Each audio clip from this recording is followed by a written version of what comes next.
Hello everyone, welcome back to Sajilo recipe channel. आज हामीले हजुरहरूको लागि एकदमै स्वादिलो स्न्याक सोया कटलेटको रेसिपी लिएर आएका छौँ।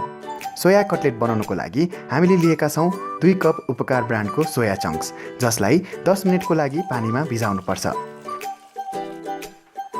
यो राम्रोसँग भिजेर फुलिसकेपछि यसको एक्स्ट्रा पानी निचोरेर निकाल्नुपर्छ। अब यसलाई हामी मिक्सरमा हालेर पेस्ट बनाउँदैछौँ। यो पेस्ट धेरै मसिनो चाहिँ हुनु हुँदैन, हल्का रफ भयो भने कटलेटको टेक्सचर एकदमै राम्रो हुन्छ। अब हामी फेरि मिक्सरमा 1 इन्च काटिएको अदुवा, 4 वटा काटिएको लसुन र 4 वटा हरियो खुर्सानीलाई पेस्ट बनाउँदैछौँ। अब एउटा ठुलो बोलमा हामीले भर्खरै तयार गरेको सोया मिक्सर, अदुवा लसुन र खुर्सानीको पेस्ट, एउटा काटिएको प्याज,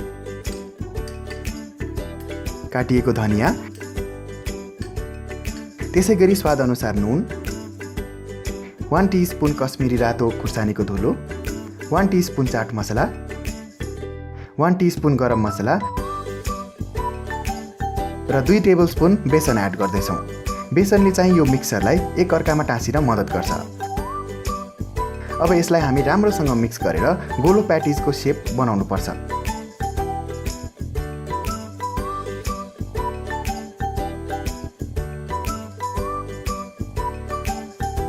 अब हामी सोया कटलेट फ्राई गर्नको लागि एउटा प्यानमा तेल तताएर एक एक गरी कटलेट राख्दैछौँ।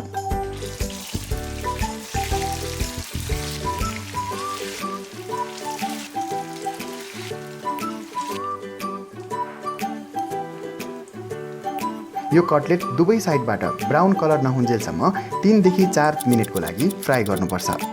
यसै गरी कति छोटो समयमा एकदमै मिठो स्न्याक सोया कटलेट रेडी भइसकेको छ। यस्तै सजिलो रेसिपीहरूको लागि सजिलो रेसिपी च्यानललाई सब्स्क्राइब गर्न नभुल्नुहोला। धन्यवाद।